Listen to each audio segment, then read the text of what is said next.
Recording yet, or? I think Hey, live. we are. Okay, so sound sync.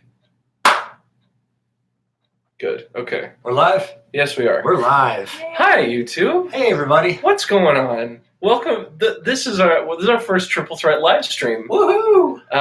We're doing something different this time. And let me just. Okay. Yeah. First time doing it, so bear with us. Yeah. Welcome to Scenic Garrett's apartment with the fuse box in the background. Where today we're doing what we're going to be calling our Beginner's Guide series, where one of us who is, I guess I wouldn't say an expert, but knowledgeable in a certain artist or genre or whatever the hell, guides the rest of us through stuff that we haven't listened to before. And this time we are also visited by our special guest, Savannah. Hello. And who are you? Because I don't think you said your name at all. No. I'm Garrett. I'm Tom. And still no one cares. Yeah. I care, and I am happy to be here with you. Thank you, Savannah. We're happy to have you. Thank you for being professional about this. So, the first subject of our Beginner's Guide series is going to be Rush, due to them being in the news lately, sadly, due to the passing of the greatest drummer, probably of all time. It's up there with Keith Moon. Neil Peart passed away on January 10th, 2020. 7th. 7th, it was yes. announced on the 10th. It was announced on the 10th, my mistake. No, we all made that mistake. Yeah, January 7th, 2020. So now we're going to go through Rush's career. I chose 10 songs for us to listen to. We're going to be listening to them through our headphones, and y'all feel free to listen along yourselves. And we'll definitely tell you which ones we'll be playing first. Yeah. That way you have time to sync it up. And you were the one who put together this list, and I imagine it was no easy task. No, it was 10. It was actually pretty easy. Really? Yeah, there were a couple that I went back and forth on whether I wanted to include, but I decided I got to fit in like the big ones that you should be expected to know if you call yourself a Rush fan. The ones that are just really, really, really good. I put my favorite one in there because, of course, I did. And most of all, these songs are chosen because they are important milestones in Rush's career overall. And not just their career with Mr. Peart, because he wasn't actually in the first incarnations of Rush. Just the band as a whole and their recorded output. And also these songs not just for us to listen to, but as the title suggests, with Beginner Guide, if someone's like, you know what, I've heard these Rush Songs on the radio, but I don't want to say get a full album. What are 10 songs? 10's a solid number. Yeah. And if you end up liking what you hear of these 10 songs by Rush, I recommend you pick up a compilation or their catalog, their entire catalog. The compilations that I recommend are Chronicles, released in 1990, or the Retrospective series, which came out in like 2010 or so. So great places to start. But we're going to start with our 10. The first one being from the first Rush album in 1974, their self-titled debut. The final track of that album, Working Man. This was their first big hit. Not even big, really. It's their first hit. It's what put them on the map, really, because these three kids from Toronto, Canada, one named Gary, who decided to go with the pronunciation that his mother, who is very Jewish, would say when she would call him across the street. She will, Getty, come in, please. So he became Getty Lee. And he was on bass and vocals. Alex Lifeson, whose original name is Alexander Zivojinovich, excuse me. Better than my Canadian pronunciation. It's not Canadian. It's better than my non-American pronunciation. Yeah. He's from Eastern Europe. I forget exactly which country. But let's write in and tell us. Sure. His surname does actually translate to Son of Life, so he's like, I'm just going to call myself Alex Lifeson. Yeah. And their drummer, who at the time was a guy named John Rutsey. Oh. Yeah. Who in most other, like, at the time was probably like one of the best drummers in Toronto. You can definitely hear it on the track we're about to listen to, that he is no slouch on the Skins. But when he was later replaced by one of the all-time greatest drummers ever, you kind of get... You're gonna fall by the wayside. Yeah, a little bit. Rutsey had to leave the band after the first album because of health difficulties. But until then, he was kind of the band's face. Handsome guy, very charismatic. He was the one who would like talk to the audience between songs. Mm-hmm. He was the designated guy who did that.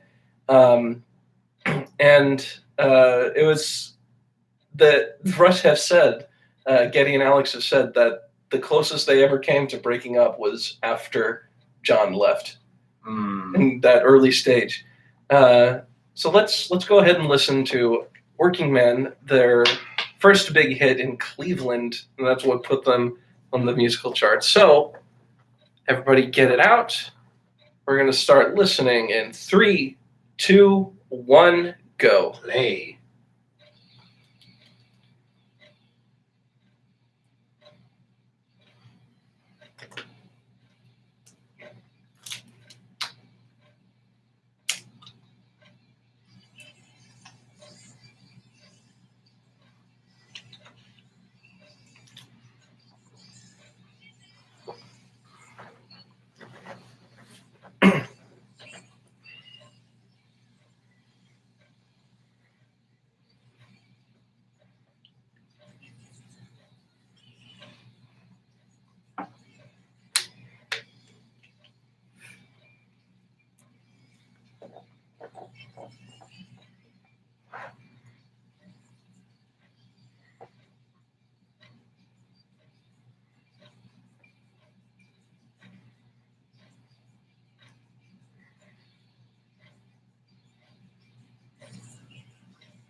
Mm.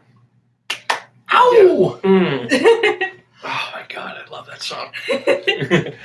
I'm sorry, I'm over here laughing because am I the only one who thinks that song didn't quite know how to end? No, I love it. It takes its sweet It takes its sweet time to end. That's the better way to say it. Yeah. Really dragging it. Kind of like when you're coming home at the end of work day, like, then you fall into bed. Exactly. Well, it was made to be a set closer.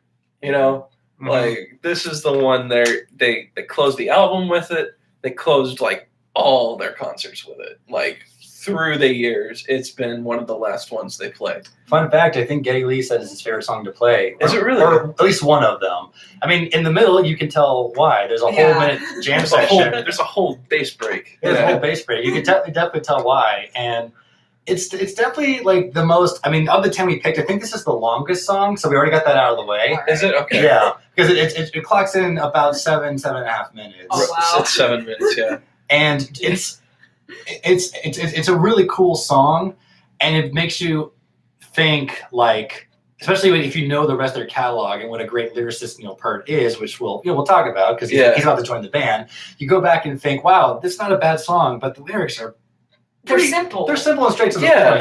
That's what my thing is. Is like there's not that many lyrics and they're simple, but I feel like the music itself makes up for the lyrics. Mhm. Like, Yeah. I could get the lyrics, but man, that guitar though. Oh, dude. Yeah, the musicianship is better than the lyrics in this song, in my opinion. And honestly, I think that's why the song was a hit. It was not dumbed down, but it was simple that anyone can relate to. Right, it. and what I really like about it is that it is very much a working class song. Mhm.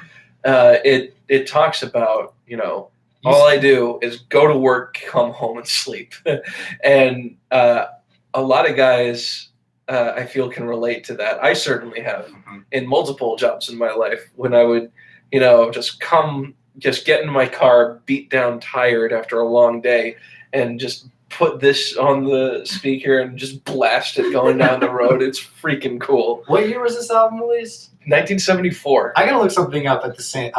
See if something else came around the same time. Sure. Because, well, here, I'll let you finish your thought first. I was pretty much done with it. And, well, actually, I think a big part of its working class, I guess, charm or feel to it is the lyrics. You mentioned that are very simple, like, yeah, sure, but there's nothing like you really have to discover any hidden meaning. Right, but I mean, like, the audience for this one song in particular, I feel is like uneducated men who know nothing in their work but, nothing in their life but work, which is great. Yeah. It's something that can appeal to a lot of people on very different levels.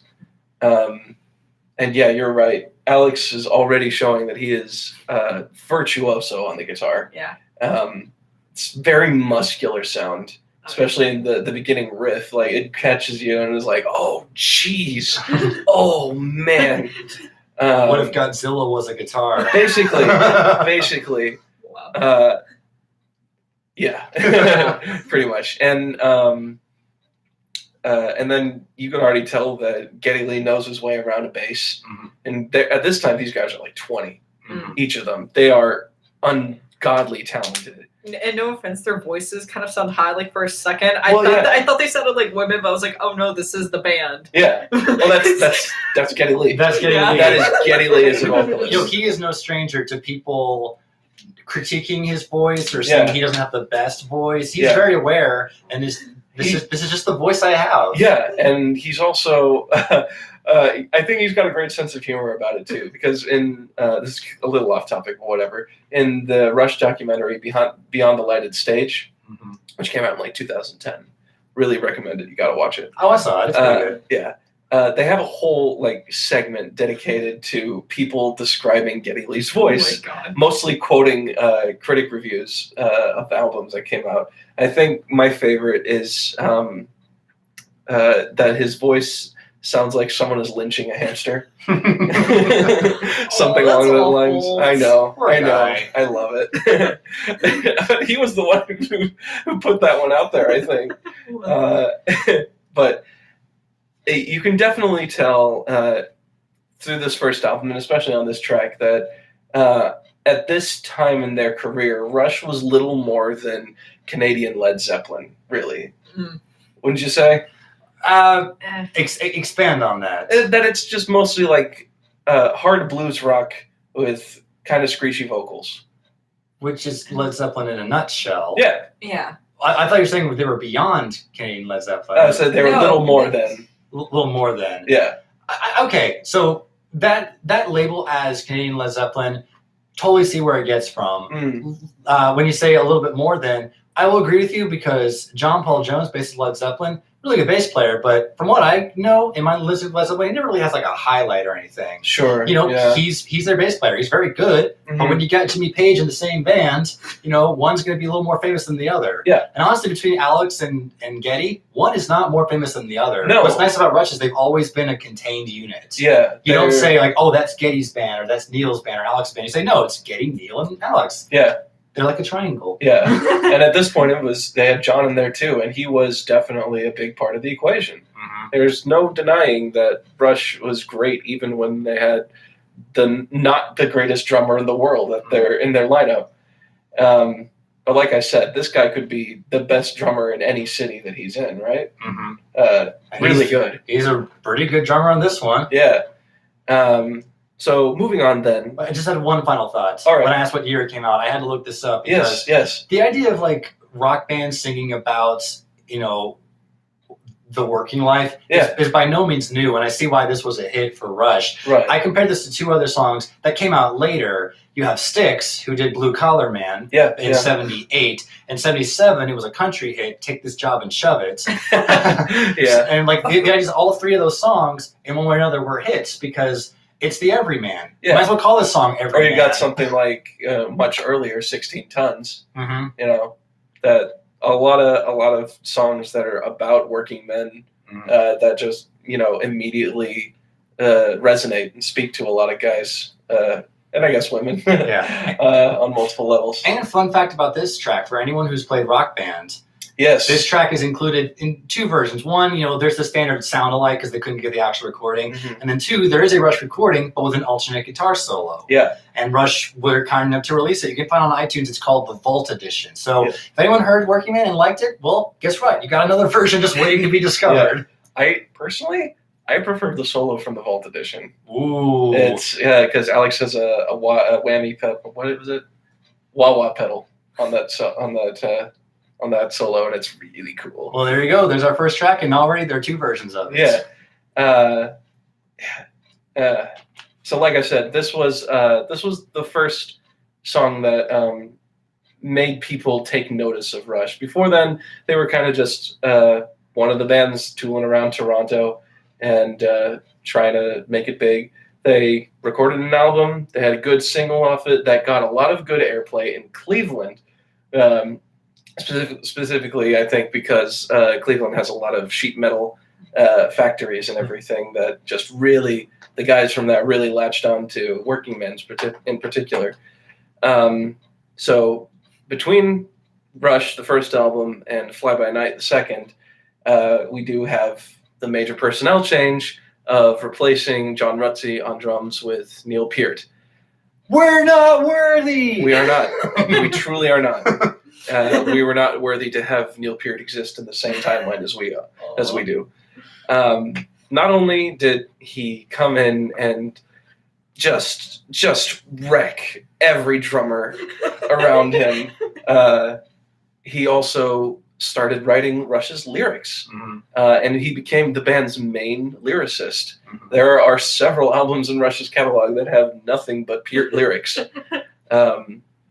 And it's immediately like, I think that the change in sound and approach between the first and second albums is staggering. I know it's still definitely the same band as far as musicality and talent and even some tone bits go, but they've just immediately stepped it up another level for Fly By Night.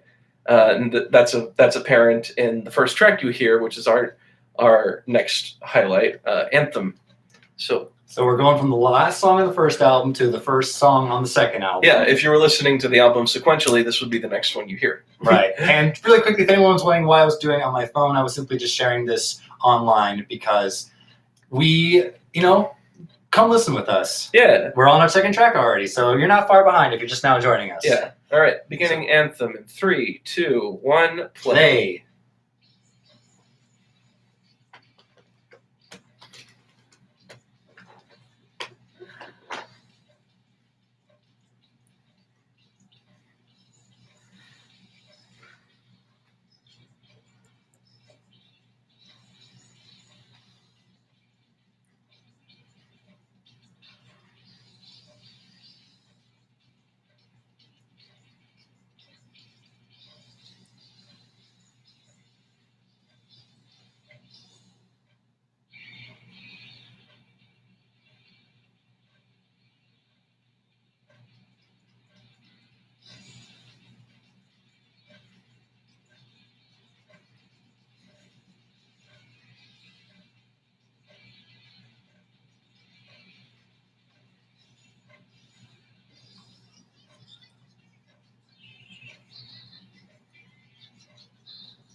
It's the lyrics.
Mm.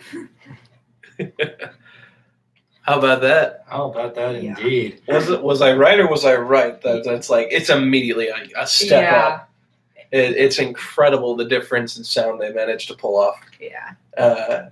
Thoughts then? What do you guys think of Anthem? I really think this is an anthem in every sense of the word. Just like, because I looked at the lyrics like halfway through, but already the lyrics were just like, just be yourself, and just like, don't be afraid to be selfish, and just, look out. No, and look out for you, because it's like, I know they say selfishness is wrong, but I wrote this song for me, not you. Yeah. Yeah. I love that. I love that bit. Yeah. Just a little bit of meta humor in there. Yeah. And that's great. That's something that's 100% Neil Peart. Yeah. I also like just from the opening notes, it's like, oh yeah, it's like the boys are back in town. Oh yeah. Just like 100%. Yeah. You could already tell, okay, this is gonna be good. I really liked it. What I really like, especially, listening from Working Man to this, Yeah. is there are things that have stayed the same. You can definitely tell it's the same band, 2/3 of the same band. Yeah. But even listening to it back to back, I imagine being a Rush fan when this came out and, hearing about this new guy, Neil Peart, who joined, and, you heard he was probably pretty good. And then you hear it and you can definitely tell, like, something is different about the drums, and I really like it. Yeah. Especially the way that Neil ends the song with all those fills. No disrespect to John, but John didn't do that. No, John had really, like, his fills had a lot of character, and, he had a very good style, but he was much more straightforward in his approach to drumming. Meanwhile, Neil Peart was a student of Keith Moon. Not actually a student, but just, The idea. he studied Keith Moon's drums obsessively. Neil Peart was obsessive about the things he was interested in, which also is a good segue to lyrics then. For a long time, Neil was interested, I guess, in the writings of Ayn Rand, a controversial political philosopher who came up with the philosophy of objectivism, which is, I've heard it's basically like, what if I made selfishness into a philosophy? That's dumbing it way down and being very biased, but from what I know about her, it's one of those authors you kind of just don't talk about. Sure, it's controversial. It's like political conversations. You just don't do it. Right, but in his youth, Neil was definitely an objectivist, and you can hear that in a lot of the lyrics that he would put out. It wasn't like overt, for the most part, of like, these are the things you have to do to be successful or a good person, because objectivism is saying that the moral path in life is the one that involves you following your own self-interests. There is, like, I can feel there is some truth in that, and showing no compromise in the things you believe in, and the things you want to do, you should have the right to do them. Unless they're, psychotic or something. So you hear that a lot in Anthem, which is named after one of Ayn Rand's novellas. And that's where the stuff comes from. Like, we marvel at those who made, like, an incredible, artistic, beautiful world because they had the freedom to make beautiful art. Like in the chorus there. Speaking of the chorus, man, Getty is really something else in this. I don't know if you could have heard me throughout all the Rocky, but there were moments when I had to laugh because I just thought of that review of It Sounds Like a Hamster Getting Lynched. Yeah. I just, like, as he was doing that, I just couldn't help but laugh, and I had to push it out of my mind. Yeah. Just like, please don't. I'm sure it's a lovely message what he's saying. Yeah. And yeah, I can definitely tell, like I said, there's definitely a lot of growth between album 1 and album 2 here. You can hear that Geddy Lee is stepping away from, like, the Robert Plant impression, I guess you could say, he was doing in the first album, and is now something that's pretty original, that it still has some of that, like, hard rock and blues sort of edge that he had before, but now it's something, like, more theatrical, more even operatic, I would say, with the way that he climbs those notes. Yeah. It's something else, man. It's incredible. I also like now that Neil is stepping in to write the lyrics, when you read them, like I think we were doing while listening to it, you can pick up on what's being said, but you kind of do have to think about it a lot more than thinking about the lyrics of a song like Working Man. Sure. And that is by no means a bad thing, but it's one thing when you look back at Working Man after you absorb yourself in all this great music that Rush has done and lyrics have done, when you go from Working Man, you can only go up from there. Yeah. And that's what we're doing right now, listening to this stuff. Yeah. Any more thoughts about Anthem? I'm just really curious. So this is from their Fly By Night album, released what year? 75. 75. This was early 75, yeah. Now, most compilations, if they were going to pick one song, would be the title track. Yeah. You see a lot of compilations would choose Fly By Night, which is a great song. Much more melodic, but I think I chose this one because the contrast is apparent. Mm-hmm. And also because this one does introduce Peart's philosophy on individuality that would become a theme throughout all of Rush's work from then on. So I thought it was a good place to begin that way. Well, then let's go from one author to another then. Sure. Our next track is from a couple albums in the band's future. So the first two albums came out, Rush was doing pretty okay. And then later in 1975, they released their third album, Caress of Steel. While you talk, I'm going to pull up the artwork for her to see. Yeah, sure. Oh, boy. Caress of Steel is an interesting record because it has, they were really starting to lean into progressive rock at that point. Long songs with lyrics about fantasy and mythology. They'd been dabbling in that a bit in Fly By Night with songs like Bytorn the Snow Dog, which tells a story. They have a song about Rivendell from Lord of the Rings on Fly By Night. And in Caress of Steel, they lean way into that and made the second side of the album is an epic. It's 25 minutes of one song. Oh, wow. Like you would do on something like Echoes or by Pink Floyd or Thick as a Brick by Jethro Tull. Thick as a Brick or Supper's Ready by Genesis. Mm-hmm. And then on the first side, they had a couple of songs that didn't really connect to anything, and they also had a 10-minute mini opera. They had two operas on one record. But the lyrics were really esoteric because Neil was still figuring out how to appeal to a mass audience while still sneaking in all the references to literature that he liked. And it's apparent that, the band is still firing on pretty much all cylinders throughout, especially with the first side stuff like Bastille Day and Lakeside Park, which are the ones that will go onto any compilation.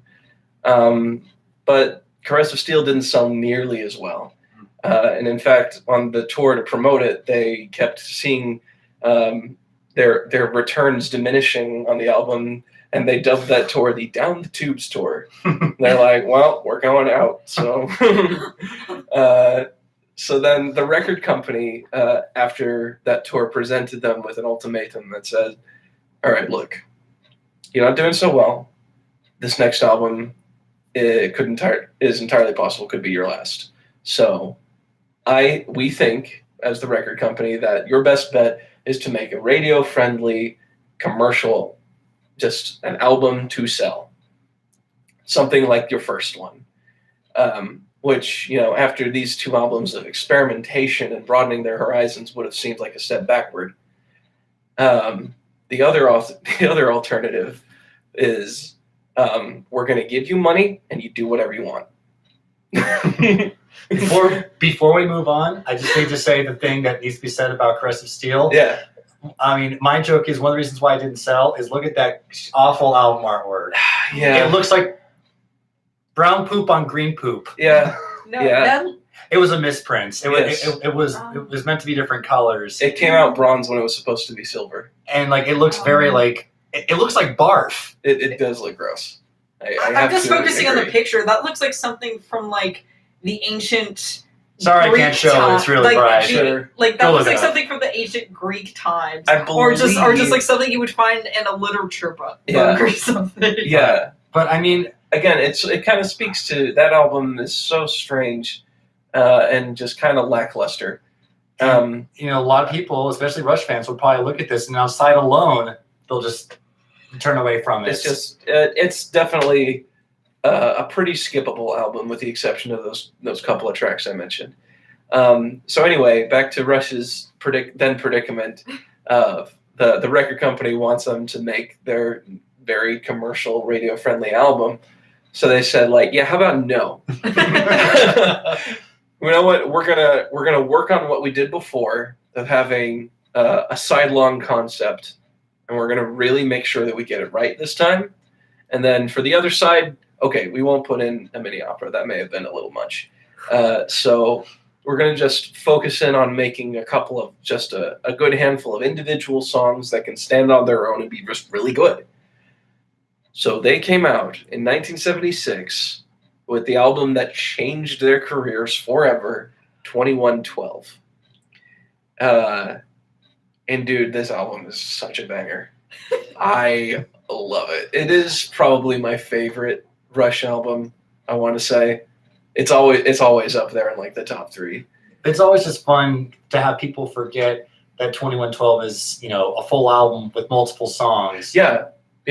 Because 2112 in itself is 20 minutes long, half of the album. Right. So by the time you're done, it's whoo, I'm done. No, you still have 4 more tracks. Yeah, dude. Yeah, and they're all good. They're all really good. But I think a lot of people confuse 2112 as a piece, and then there's also the album. Yeah.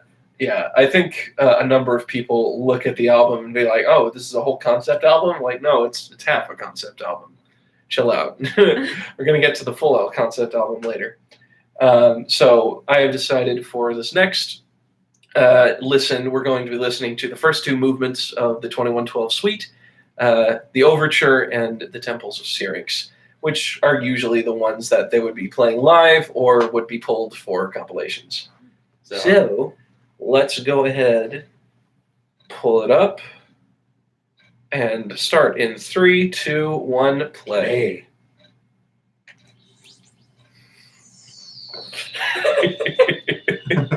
Every time.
Well, I call that one a banger. Oh.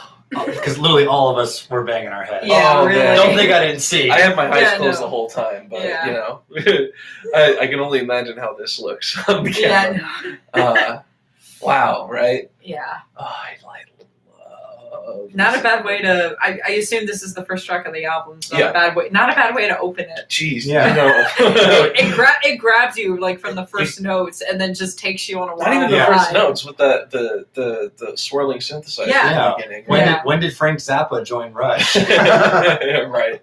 So like Freakazoid like opening and Oh man, yeah. just sucker anyone in, and definitely grabs your attention. Like I'm gonna keep listening because what's going on, or just like, ooh, this is interesting. Yeah. Definitely grabs your attention. For sure. And you could definitely tell that that Rush looked at. They definitely made sure to study some music that had come before and done what they wanted to do. Like I think specifically of Tommy and probably Quadrophenia as well. That they make an overture for their opera. Right, and it calls into themes that would later come in on the rest of the opera that we didn't get to hear, but you can definitely hear in the overture, like it's got the main riff from Temples of Syrinx in there, and it's got elements from Soliloquy, from Presentation, and the grand finale in there as well, and it's even got a few things that just pop up in there and nowhere else, like randomly quoting the 1812 overture toward the end of the overture, which I thought was a nice touch, especially when you throw the cannons in there right after it.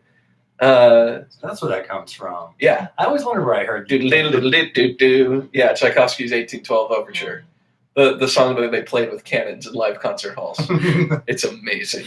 It's side note, it's just great music in general, so check it out. Yeah. Especially like modern recordings where they wheel giant cannons on stage. Oh my god. Oh, it's freaking cool. So I don't imagine there'd be cannons going off during Rush shows, though. there's a bunch of pyro. Thoughts, specifics. I really thought the opening with the synthesizers, like, I don't know why my mind automatically went to Pink Floyd's On the Run. Yeah, actually, I see that. Yeah, it's just very reminiscent of that, and then the music changes, and you're like, wait, what? Oh, Yeah, there's so many changes that go on, even up until the ending. Mm-hmm. The last few seconds, I'm like, oh my god. Yeah, It's a wild ride, but it's really, really nice. yeah. Yeah. It's the kind of wild ride that when it ends, you like if you've had enough, then this part's over. But if you're in it, and when you get to that lovely Spanish guitar nylon string at the end, or the second you're thinking, oh, where's the next part? Yeah. So either you're like, that was good, like I'm good, or that was good, can I have more? Yeah. It works both ways, because you're right, 2112 as a piece is 20 minutes long. You can't exactly put it on compilations. No. So this is definitely the trimmed down version, even since it's just essentially just the first 6 minutes. Right. And like, if you want the rest, go find it. It's out there. Or if you just want to move on to the next song, did you enjoy it? Well, I'm glad you did. Yeah, and believe me, 2112, the album is well worth your money and time. I'm madly in love with all of this album, especially the 2112 suite. And these two parts of it are fantastic.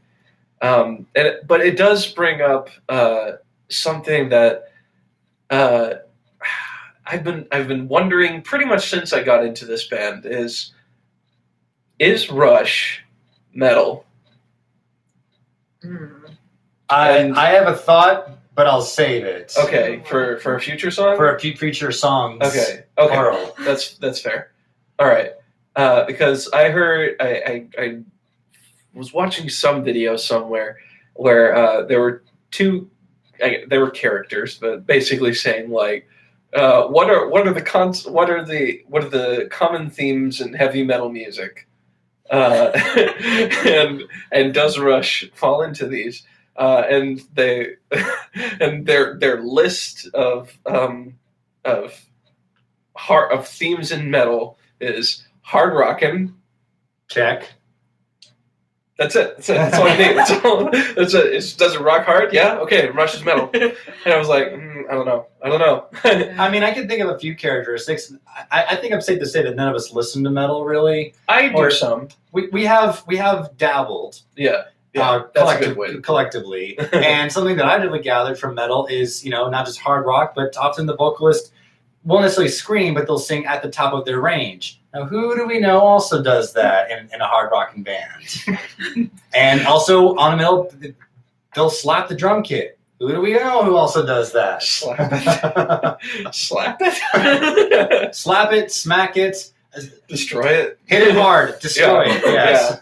And, a lot of crunch in the guitars. I could definitely see a good argument to be made that Rush is metal. Mm-hmm. I don't know if I 100% believe it, though. I don't think they'll believe it. I don't think they care. I don't think I think it's just a label. But I'm not surprised if you go to any band who is known for metal, would definitely look at Rush as a big influence. For sure, yeah. That's 100%. So even if they're not metal, we'll say, well, they were a trendsetter. Is that the word to use? Trendsetter, maybe. They're definitely at least. They were an influence. They're definitely at least proto metal, like metal before metal. Yeah. Metal before it was cool. Sorry. Fine, sure. There were bands who released metal songs, within their catalog is here's a single and it just happens to be really heavy, or. Here's our album, and track 6 is just the really heavy one. It's metal. It wasn't until Black Sabbath released their first album in 1970 that are this band is metal. Right. This album is metal. This music is metal. Yeah, but I mean, they kind of coined it themselves, doom rock. Yeah. Because look at Ozzy. Hear what he's singing about. Yeah, and there's even the spin-off of doom metal within metal as a giant genre. There's subgenre of doom metal. So now I'm just thinking, I'm thinking of a bit of Fry and Laurie where there's they have light metal.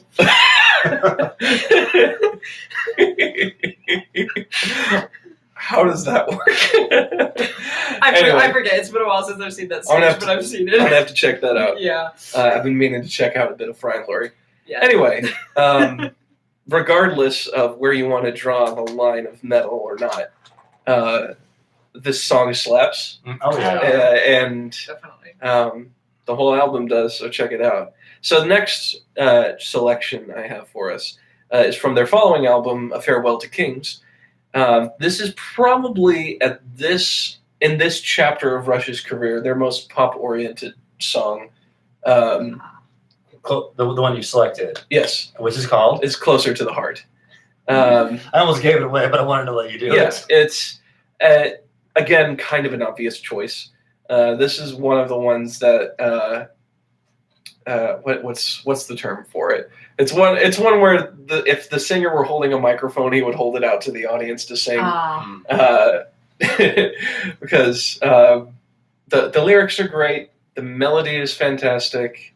It's under 3 minutes. Yeah, perfect for radio. It is a single. It is a single for sure. So let's give it a try. Since I know Savannah appreciated pop, I thought this would be a good one to choose. Thank you. All right, so beginning Closer to the Heart in 3, 2, 1, play.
How about that?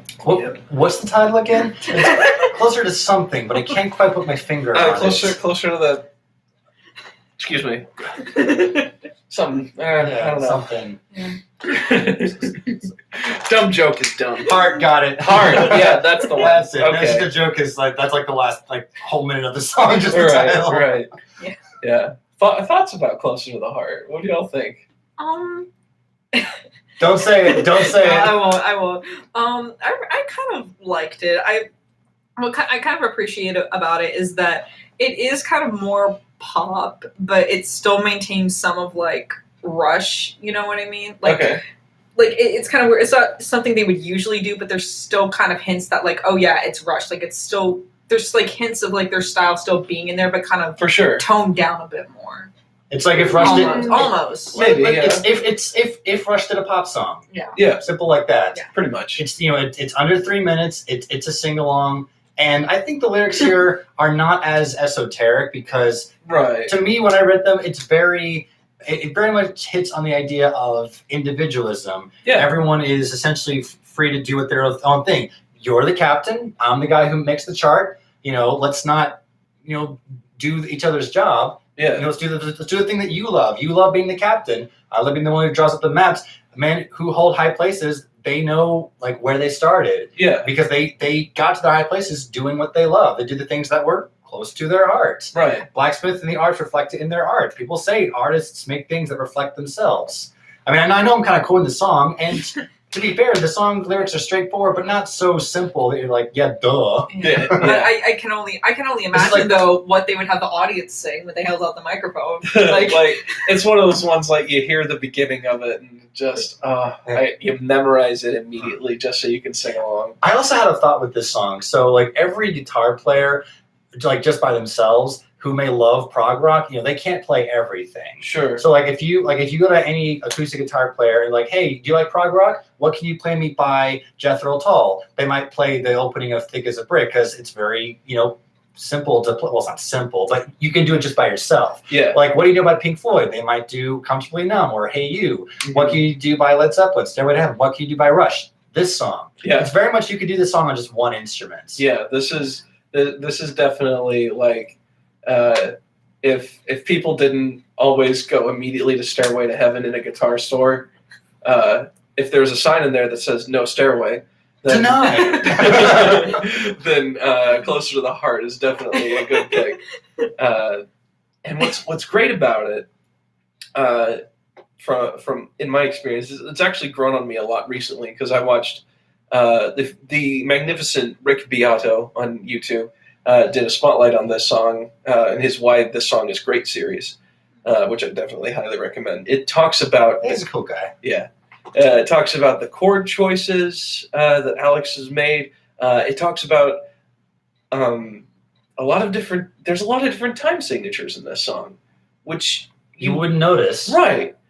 Rush is one of those masterful bands in that they can switch time signatures on you, but you don't really... pick up on it. You still groove or bang your head to it without missing a beat, even though they technically miss a beat. Yeah, and that's really hard to do, is to use an odd time signature or to switch time signatures mid-song and not have people realize. Well, going back to, not just the musicians, but if I may single out Neil, you got to hit it on the right beat. Even if that beat is slightly off, you still hit it right. Oh, yeah. And if we're gonna continue spotlighting people, then Getty in this song on all fronts, I love the bass tone in this. When it comes in with it, when the drums and bass come in first over the acoustic guitar and the bass is just up front in your face, the tone on that is so deep and so rich, and there's enough treble in it that you feel the crunch to it just a tiny bit. That's what bass tones dream to be. And his vocal in this, again, very operatic. A lot of vibrato in this one. A lot of vibrato, a lot of range, even in a short amount of time. Just the words closer to the heart. He starts low and then goes high. Yeah, he jumps most of an octave, I want to say. Most of an octave, then Capital just yeah, right. Yeah, just everybody's firing on all cylinders. The solo in the middle is incredible. Pretty short, but just so many different things going on with it. Yeah, it's close to the heart. Fantastic. If I had to choose like one song to introduce you guys to Rush, it would probably be this one, because it's very accessible, but also shows you exactly what they've got going on. Especially to a casual fan, they might really say that song is really rocking, and then you can dissect it for them, like we just did, and say, like, did you know that it changes time signatures? And they'd be like, what? Really? And then they might be like, can you play me another example? Yeah. And then it goes from there. Yeah, exactly. 100%.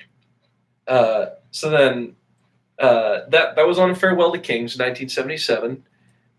Following that, Rush would get really, really progressive. Oh boy. Farewell to Kings, the final track on that is actually another mini opera. It's like 10-ish minutes long. That's the first part of their longest work, Cygnus X1.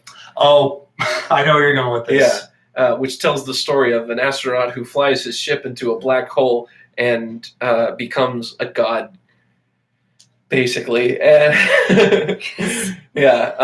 So they stuck the first part of Cygnus on the end of Farewell to Kings, which is also a great album. Check it out. And then continued the story on their next album, Hemispheres, in 1978. Yeah, it was so long they had to split it up. Yeah, it's a lot like, I liken it to Carnival No. 9 by Emerson, Lake and Palmer, where they had a rock opera so long that they couldn't contain it to one side of the record. They had to split it up. Yeah. Or even Shine On is, or even Shine On You Crazy Diamond. It's like a 28-minute song, so they had to split it in two. So Hemispheres, the first half of it is the second part of Cygnus, and then the second side is again a couple other really, really great songs. Hemispheres is one of the it's 2112 and Hemispheres that are like my 1 and 2. Because the second side also features one of my favorites of theirs, La Via Estrangiato. That's a fantastic instrumental that I wish we had time to cover here. I often go back to that one and just favorite instrumentals, period. Yeah, I would have chosen something from this album, but it's because it is so progressive rock based, it's a little less accessible than a lot of their other work. Come to it later. Yeah, that's definitely one that you have to kind of ease into a bit. The following album, Permanent Waves, is a very different story. This is one of their most accessible albums in that they went after all the work that went into Hemispheres. They decided, guys, we can't do prog anymore. We can't do all of these long, involved story songs and stuff. Like La Via, I mentioned, is 10 minutes long, and they spent longer making this 1 10-minute track than recording all of Fly By Night. Wow. And that's a big bunch of wow. Big bunch of wow and a big bunch of look how much money we're spending. Yeah. They just tired themselves out of doing like the big epic sort of things. So they decided to, again, go for a bit of change in their sound. Again, of course, they're Rush. They're always going to sound like Rush. But Permanent Waves in 1980 marked the beginning of them bringing out shorter, more digestible songs in their albums. The album itself only has 6 songs, so they're still fairly long, a lot of them. One of them is a 10-minute suite. But Permanent Waves is It's pretty good. I like it a lot. And it features, on the first track, one of the most radio airplayed songs they've gotten, The Spirit of Radio. So let's give that a try. Very appropriate. And for anyone who hasn't heard it yet, be sure to be on the lookout or listen out to a shout out to another popular song. Yeah, for sure. You'll see, and we'll talk about it later. But for now, let's count it down. Spirit of Radio, beginning in 3, 2, 1, play.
Mm. Woo. Oh, what a rush. Were you just waiting all episode to No, say that? I completely blanked on what I said until I said it, and like, oh wait. Oh man, this is where like a lot of people say Rush like is truly great. Yeah. What do y'all think? Spirit of Radio. Before I gush on it for another 5 minutes, as I tend to do. Yeah, no, I thought it was really good. I can definitely see why it played a lot on the radio. Yeah, just because it was talking about playing songs on the radio. Sure, yeah. So, and very formatable to radio. I mean, it's 5 minutes, so you don't really necessarily need to do a radio edit per se, but I mean this in the nicest way possible. This is Rush's 4-chord song. No, I can see that. Yeah. Oh no, it definitely is. As a guitar player myself, I can hear chords. I'm like, that's G, that's D, that's E minor, that's C. Oh, yeah. And because the first time I ever heard this song was I heard about it in some sort of message board online or message board, some comment or something. Someone was like, "Hey, it'd be really cool if you took this song, the main part of the song, and matched it up with Don't Stop Believin', because they have the same bass line pretty much. Do do do do do do do do do. Oh. Yeah, I know. Like ever since I heard that comment, I was like, I gotta go listen to this song now, and now I will always think it. Oh wow!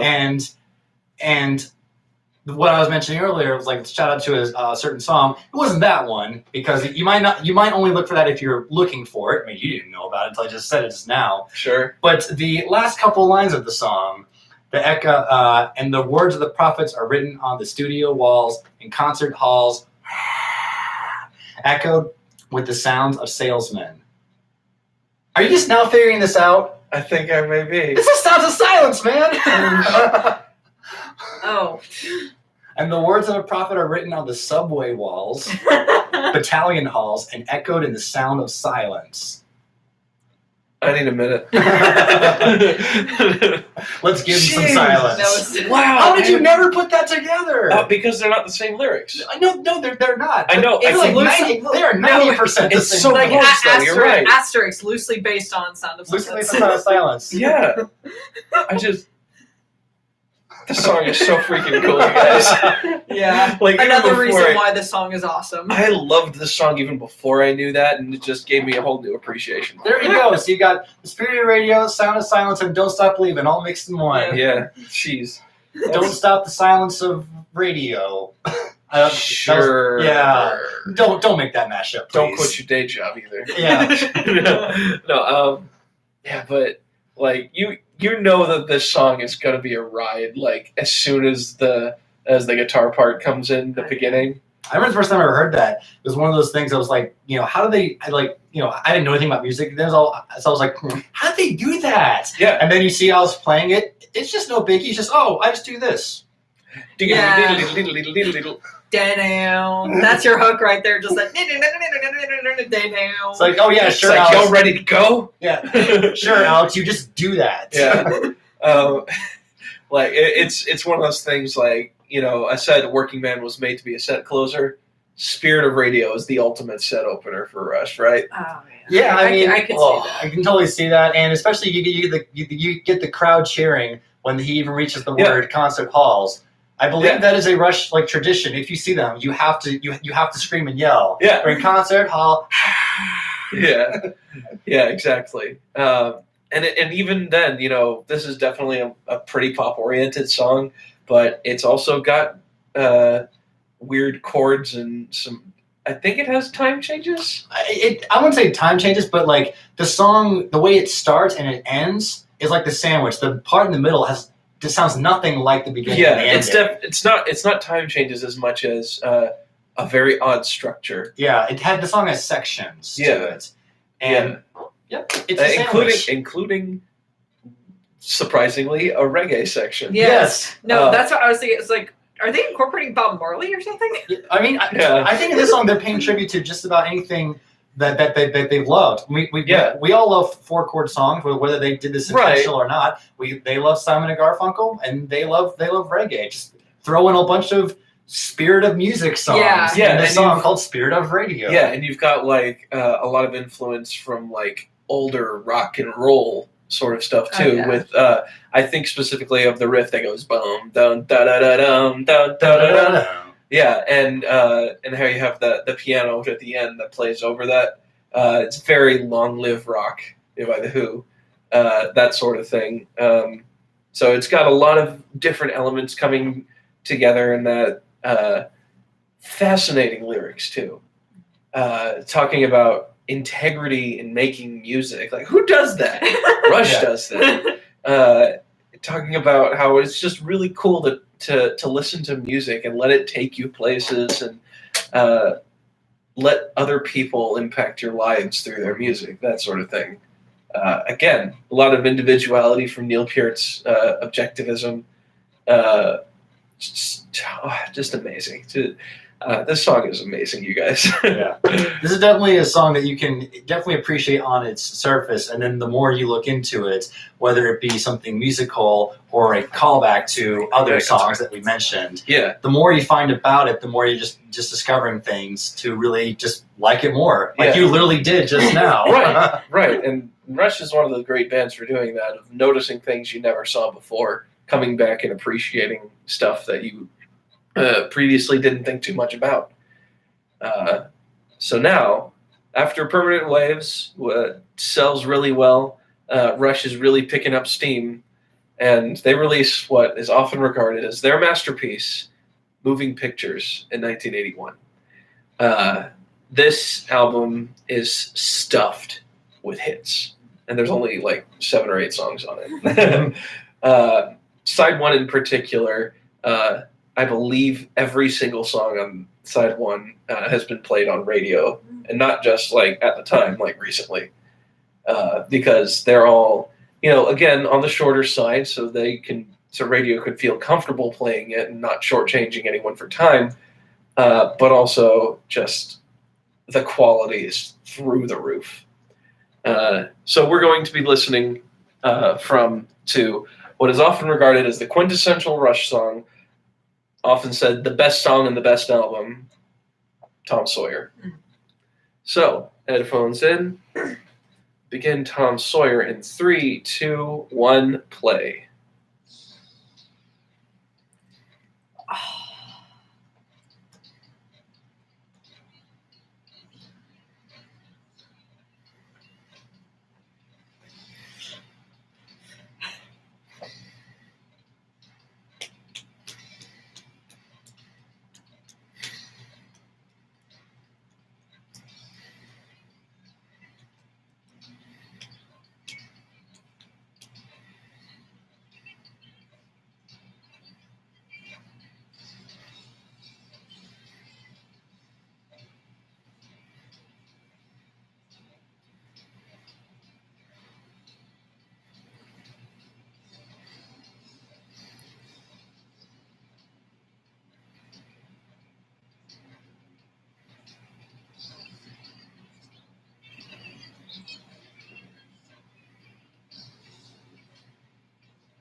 Ooh.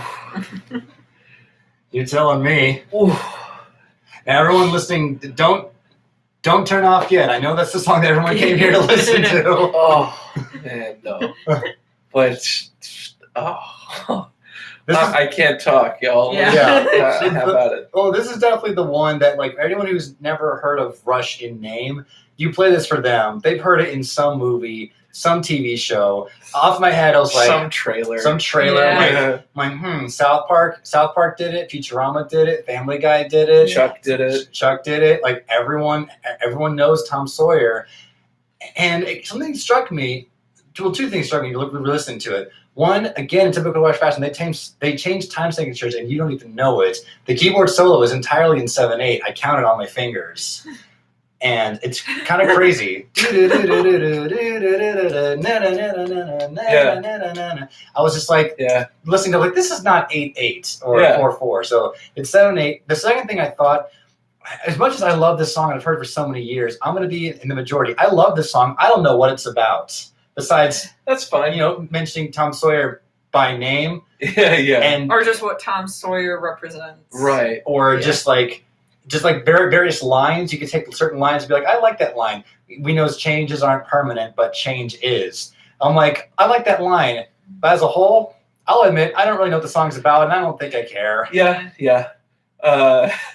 This is definitely... it's one of those, like, it's so popular that I don't think most people will care. They just like listening to it. Yeah, of they course. just like the music itself. Yeah, the musicianship is so solid. Yeah. Like, this is the opening track too. Yeah. If this is the first thing you hear on this album, you got to go like, how are they gonna? What? But could they possibly top this? A lot of people say no, but that's fair. But we already heard the best song on the album, right? Maybe. Yeah. Oh, it's incredible. I love. There's just so many things about it that are just cool. You know? Yeah. This is a very cool song. Almost psychedelic. A little bit. Yeah, I could definitely see. I've heard tell of stoners like listening to like the world is love and life are deep. Hell yeah. Dude, you get me, you guys. Yeah. Oh yeah. Changes aren't permanent, but you know what is? Change. Dude. Oh, I feel that so hard. I feel so. This is without drugs. Yeah. Nor do we suggest. But you got lyrics like that. You've got the synth parts, not just the solo, but also the synth growl at the beginning, the one that goes. And it's like, whoa! I heard you at the beginning just go, oh yeah. No, it's because I know that there's a bit in Family Guy that uses this song, and I've just seen the clip so many times that just because you can't separate it. Yeah, no, because it's like the clip begins with this opening track. It is just that recognizable. So I was like, oh, this is that song. Oh, it's hell this yeah. Even Rush themselves know it. There's a great clip you can find on YouTube. I think it's taken from one of their DVD concerts where they had a clip from South Park opening their concert. They know how popular this song is. Yeah, and I think so much so they just open up their shows with it. Like, here's the song you all want. Yeah, but the show's not over. Sometimes they open with it. Sometimes they use it as a closer because it works either way. But in I think at least one tour, they would always introduce it with Cartman counting it off. Yeah, which I think is really good. I'm Kitty Lee, and I'll sing the lyrics I want. Basically, and so like you've got amazing guitar parts that just kind of like, I love how the chords just clang out and fade away as you sort of go back into the synth and the drums over it.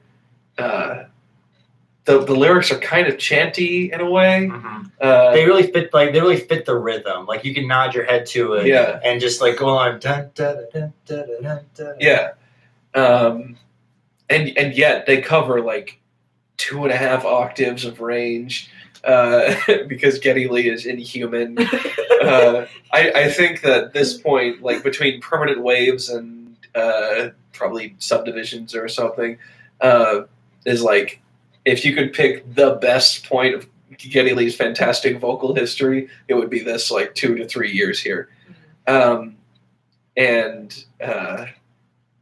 You got great moments like when the synth solo part is taken over by the guitar and then handed off to the bass and then handed back to the guitar, and it's just like, oh, this is so cool. This is exactly what I wanted. And then but the star of the show, I think, almost undeniably is Neil Peart on the drum set, just playing the wackiest, coolest, hardest drum part ever. He himself would say that like in like 2000 something, when he'd been playing this song for 20, 30 years, he'd say like, Tom Sawyer is still one of the hardest things I have to do every night. He still has to actually concentrate on getting the song right. And I think, wow. Yeah.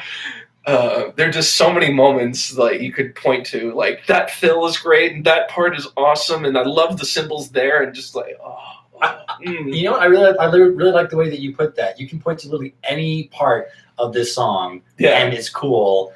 Where there really is not a weak moment. Not to say that other Rush songs are weaker, but it's like every part is just cool. There's not one part where it's like, that's good, that's fine. Yeah. Every part is just cool. Yeah, and we didn't even talk about the guitar solo, which is like, it's syncopated and it's got this weird kind of otherworldly tone, and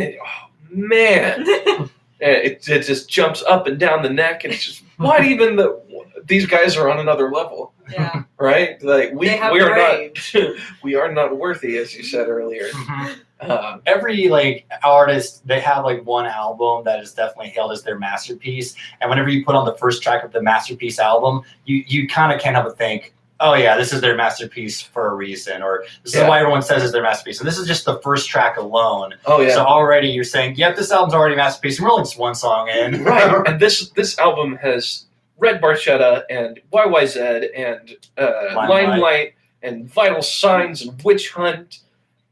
Which we also listened to Limelight before this interview, Yeah, and it's a pretty good song. It's an honorable mention since it's not on the list. I really wanted to. I wanted to put it on so bad, but I thought I can only put on one song of Moving Pictures and call it fair. And you can't not put Tom Sawyer on a best of or introductory list. No, don't worry. I got us covered. On before here, I was like, we got to hear Limelight because it won't be played tonight. Yeah. Limelight, personally, I think is like Alex's best guitar solo on it. But anyway, moving on. How do you follow up the best album that your group will ever release? You mean there's more? So yes, we did. As we've been talking about, there are definitely synth parts at this point in Rush's history. They didn't start with synthesizers; it was just guitar, bass, drums, vocals. And in 2112 and Farewell to Kings, Geddy Lee started dabbling with keyboards and introducing synth parts throughout their songs. And while it never really distracted or anything, they were definitely noticeable, and they added, I think, a lot to the music. Starting with Subdivisions, I keep calling it Subdivisions, Signals, the album Signals. Might as well call the album that. Basically, Subdivisions is the only song I listen to on Signals regularly. Signals really started the period of when Rush put the keyboards very front and center in their songs. For better or for worse. This is the most controversial period of Rush because of the amount of keyboard in it. Alex Lifeson has said that he doesn't particularly care for most of this section of his catalog with Rush because the guitars are kind of pushed back to make room for the keyboards in the sound. In fact, a lot of people complain that the album that came after moving picture Signals in 1982 sounds kind of muddy because they hadn't realized that you can't have the guitar and the keyboards holding the same frequencies of sound. So in recent live performances, anything they take from Signals, they make sure to balance it more correctly. You have keyboards that are just more bass, or you have guitar that's really crunchy, so you can have the very trebly keyboards on top, something that sits better in your ears. All that aside, the next song we're listening to is my favorite Rush song, so no small feat. Subdivisions from Signals. So let's give a listen to it. Let me go. I gotta get it entangled here. All right. Subdivisions beginning in 3, 2, 1, play. Subdivisions.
Okay, wait.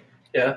Before we talk about it, well, let's do this. Let's all say the title on the count of 3. 1, 2, 3. Subdivisions. Yes.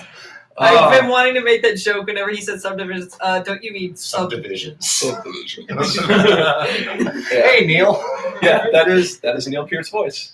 Don't let the video confuse you, because in the video that's Alex doing it on the mic. Yeah. You know, I'll lip sync, but Yeah, he would do it live in some concerts. Other times they would actually just trigger the sound. Imagine just having that on a loop. It's almost like the easy button. Subdivisions. I play the heck out of that button. Oh yeah. There have been times where I'm just like, milling around in my room or like making dinner or something, and I'll go, subdivisions. Subdivisions. Yeah, oh man. Okay, I don't know what That's I'm saying. That's a great hook, though. It's a great hook to a great song that's fun to listen to, but I don't know what it means when I say it's fun to listen to, because I don't know if this song is fun. It's anything but. Yeah. Lyric wise, but it's so much fun to listen to and just rock out to it. But on the surface, maybe you don't know what it's about, and on the surface, if you're a casual fan, maybe you don't care. Sure. I know that you certainly really looked into this song, because as you said, it is your favorite. Yeah. This song is, to me, it's for all those misfits out there. Anyone who's ever felt, cast out or alone because of the things they like or the career or choices they want to make, and they feel that they're kind of shut away from a lot of people or a lot of opportunities and stuff. They feel that they're meant for just a little bit, something a little more, something a little different. That this song is them. It's their anthem, and it's gotten me through a lot of stuff. I think it's some of Neil's most poignant lyric work. The synthesizers are really cool, especially the solo, which, as Tom will probably can attest, every time I listen to this song, I sing along to the synthesizer solo like through, so I actually sound a little bit like it. It's weird. It's hard to do. It's a fun solo to listen to, and sort of sing along. You can scat sing. It hooks you. And one of the problems, especially with synths, is that if not used properly, they sound really dated. They sound fake. They sound like they're made out of plastic. Yeah. And Rush, being the band that they are, they certainly wouldn't do that. And if they get not yet, they wouldn't. Ooh, fighting words. But the point is, synthesizers, from what I know, listening to all the music that I do, is that when they came along, they were like the cool toy. Kind of like how people make albums on computers. Yeah. Like, you couldn't do that back in the day. Now with a computer, you can make a whole album. Yeah. With a synthesizer, you can make a whole song. Yes. You can have the synth. So bands were like, oh, it's so cool. Yeah. And of course, with some bands, whether it be Rush or I'm going to bring up Van Halen, they almost destroyed that band. David Lee Roth said one of the reasons why he left is they went all keyboard. Yeah. He was like, this is not the band that I joined. Mm-hmm. And I'm not saying that happened to Rush, but the point is you got to use it carefully. Yeah. Because in the case of Van Halen, it could break up your band. Yeah, right. And I mentioned that Alex Lifeson at some point was pretty upset with the amount of keyboards in it. He said in an interview, it's like, I mean, they're not real instruments, so. And meanwhile, I'm like, you hold your breath. This is not the Fairlight you're talking about. Yeah. Yes. Terrible. I don't know if Rush ever used the Fairlight. I don't think they did. I think they had a little more pride. Maybe we should definitely preface this by saying that the Fairlight was one of those infamous '80s keyboards. Yes. Where it was like. It essentially was the sound of the 80s, and maybe not in a good way. Yeah. So much so that Phil Collins himself was like, hey, do you know what this album doesn't have? Fairlight, because we're using damn real musicians. Yeah. So he says on the album that's half drum machine. Yeah. I think a good analogy I can think for it is as drums is to gated reverb, keyboards is to Fairlight in the 80s. That's a pretty good analogy, actually. Yeah. The big, roomy, like, drum sounds. Think of the In the Air Tonight fill. Yeah. Yeah. That's gated reverb. The Fairlight used a bunch of used sampling technology, like, in its earliest form, so it all sounds really crappy. Not all of it sounds really crappy. You listen to Peter Gabriel's third album, which is mostly Fairlight. Good stuff. You know how to use it. Yes, you just have to know how to use it to make use of a Fairlight. Exactly, like opening a sledgehammer. I didn't know that was actually a flute. It is the Fairlight, but it's played so well, I thought it was a flute. Yeah. Anyway, moving back to Rush. Savannah, what do you think of subdivisions? Honestly, okay. No, my one deal about that is because of the one line. Just in that one word alone, it makes me think of Pink Floyd. Yeah, like I don't. It's just that one line. Everything else is good. It's just that one line. It's like Pink Floyd. What? Yeah, it's the moment of like that you wait for in the song. It's like when they say the title of a movie in the movie. It's like there it is. Yeah. Yeah. Excuse me. Yeah. But I definitely see the appeal of the song, and I think even if you don't know it, I think it has plenty of great moments that you could just like follow along to or nod your head to or just whatever, or even play to. I know some of us are just like playing the keyboard or playing the guitar and whatnot. It's kind of a fun song, and I think if you know the lyrics and what they mean, more power to you. Oh yeah, thank you. You're welcome. One last thing I want to say about subdivisions. You can't really top the Rush version, but the band Ninja Sex Party almost did. Oh, wow. I love Ninja Sex Party. Find their cover of Subdivisions on YouTube. It's on their album Under the Covers.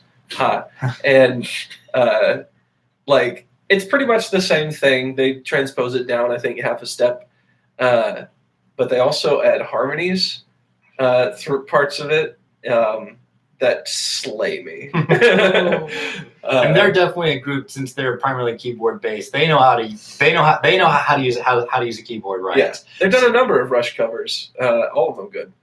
So, well, I thought Rush was Danny's favorite band. Yes, they are. Then there you go. Yeah. So the point is, Subdivisions is one of those songs that, like, if you're gonna cover it, make sure that you do it right, especially with the heavy synths. And since in the Sex Party, they know how to work a keyboard. They know how to cover this song. Yeah. So now we move on to Rush's next album, 1984's Grace Under Pressure.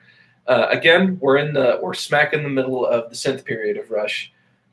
So I tend not to dip into this period very much just because I don't think it's very representative of Rush's sound as a whole. Because like anyone can point to the albums they made in the 70s, like listen to that shit. That shit's good. If you'll pardon my French. And then a lot of stuff that came later, either people don't know about, or they'll say, yeah, just get the 80s stuff and get to that. But I think it's fair that we at least look at some of it. The next one is from Grace Under Pressure, is the opening track, Distant Early Warning. I think it's one of the best songs on that album, which is severely underrated, I should say. So let's give it a listen. Distant Early Warning starting in 3, 2, 1, play.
Mm. I have a question. Yes. I'm gonna get this out of the way. Why is Rush singing on a song by the Police?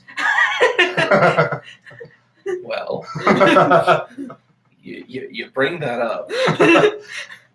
By the way, I'm saying it as a joke. He I actually know. knows what's I he knows what's up. Yeah.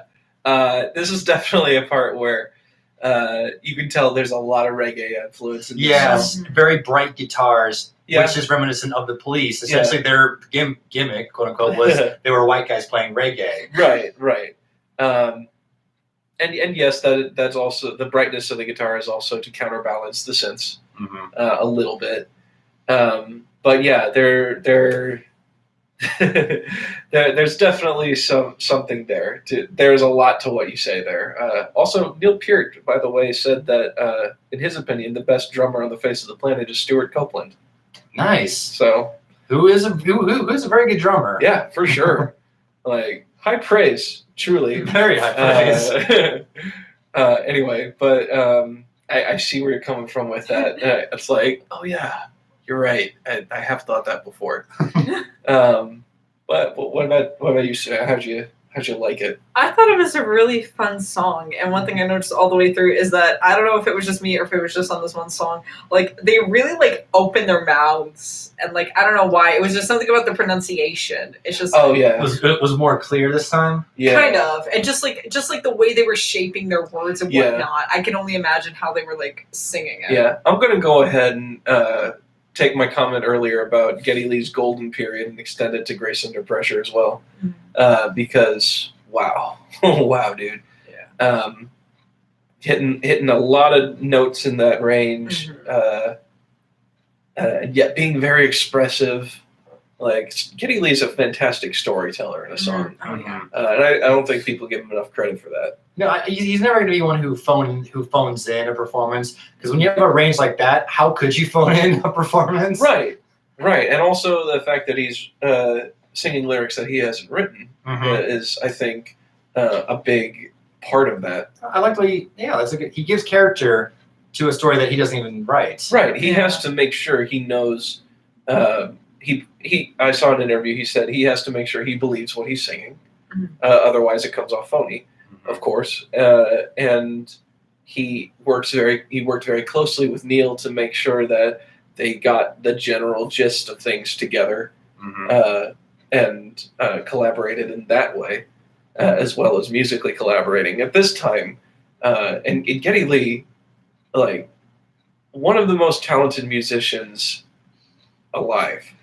Like, not only is he a fantastic vocalist, one of the best bass players who's ever picked up the instrument, but can also work keyboards really, really well. I love the churchy organ sound just throughout this song that just kind of gives it a sort of a oppressive atmosphere, right?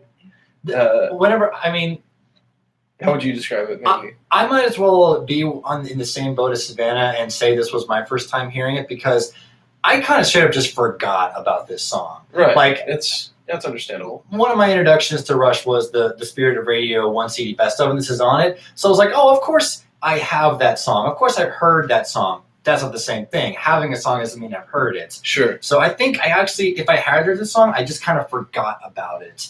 And also because I was reading the lyrics and I was like, the title does not appear anywhere in the lyrics at all. Doesn't. I'm so used to Rush songs being like, there's the title. And this one, it's not. There's images of, of warnings and things like that. But I straight up was like, no, I don't remember this song at all. And really, this song doesn't really have a chorus if you think about it. No, it does. I think so. Okay, maybe it's just me, but a lot of other Rush songs that have choruses, they hook you. This song doesn't really hook me, even though the lyrics he's repeating like a chorus. I'm not calling them a chorus for myself because it doesn't hook me. Okay. Honestly, like so far from what we've heard, hear me out. This has been my least favorite, but at least favorite Rush song on any playlist is still a pretty dang good song at its foundation. Yeah. I'd say the chorus is. How does it start? Well, also because I'm used to a chorus having the title of the song, sure. And this doesn't have the title in it. Yes, I understand that. The part where it's what are the lyrics? Can I see the lyrics? Sure, yeah, here. I'm a huge Rush fan. Yeah. But short memory. Kind of says something though about the song. But while you look at I don't think so. I don't know. While you look at the lyrics, I just want to say this is a song that from the opening. Yeah. I think about the cover art as well. This part, the world weighs on my shoulders. What do I do?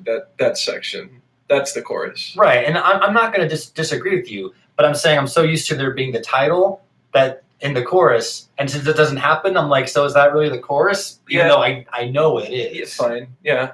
But I definitely think of the album cover when I hear this, just like the really spacey atmosphere, and there's this mythical figure looking off into what looks like an ocean and the clouds. The Grace Under Pressure album cover is really cool.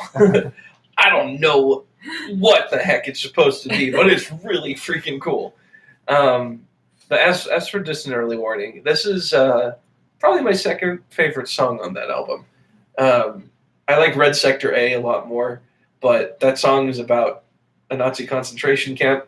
So I thought it'd be a little bit heavy for someone to first hear on a Rush introductory playlist. I was honestly surprised you included anything from this album on a beginner guide. Yeah. Because most people are kind of just like, Grace Under Pressure, solid album, but maybe you don't come to it right away. Yeah. I just have a really soft spot for this album in general. And I think it's important to include sections of their synth period. And I already did Subdivisions, but you can't have just one song. Yeah, I feel like you got to have a bit of a range in that because Subdivisions comes from an album that is very much like kind of Moving Pictures Volume 2, but this time with more keyboards. Grace Under Pressure is solidly this is our keyboard period. Anyway, I dig the song a lot. Yeah, I really like it. The chorus is really good. I love how Getty just randomly goes up an octave for some bits. And y'all ready for a key change? Incomplete. That's what got me sitting there. I was like, oh. Yeah. Perk up your ears. Right. I should stress for anyone who thinks I'm being the worst on this song. Like I said.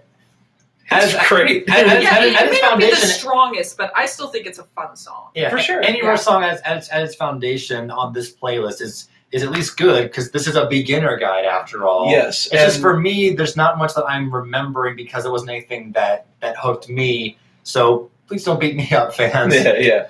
And okay, so who knows? Maybe you listen for the first time. This could be your favorite. More power to you. Yeah. So then. Now we come to the part where we make a major time jump. Yeah, how many hours is the list? So the reason I did this is that we're skipping over 20 years of Rush music. Considering they recorded for 40 years, that's a bit. Mainly is that this includes the only hiatus they ever had. The rest of the synth period, which is kind of more of the same, and I think their lesser material, and their post-synth era of 1989 to 96, which is mostly pretty good stuff, but at that point I felt like this was a band that didn't really have anything to lose. Mm-hmm. So they're kind of coasting a little bit through this. Again, Rush coasting is great music, though. But they've hit that part. They've hit that perk where they could make the worst album of their career, but we're not going to immediately hate them. Right. A lot of people I've seen on a couple websites that their worst albums come in this 20 years that I'm talking about here. Personally, I think their weakest album is Hold Your Fire from 1987. I saw a list that ranked Test for Echo 1996 as their worst album, which I think is weird because that one's got some slaps on it. I think it's their best album of that period. So after Grace Under Pressure in 1984, we go to Power Windows in 1985, which is just it's a good album, but it's got so much synthesizer on it that I feel like it's a sort of it feels like Terminator in a way, where it's just this monumental clash of titans of like this is the robot menace and these are the scrappy guitar underdogs. Band versus synth. Yeah, it works pretty well if you think about it like that.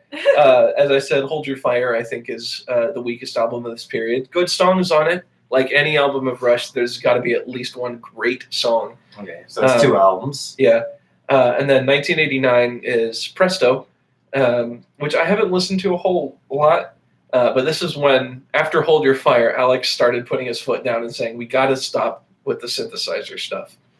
And Geddy Lee is like, well, we'll put some on here. So again, it starts ramping back down. I'd say that Presto goes back to about the level of Grace Under Pressure's synthesizers.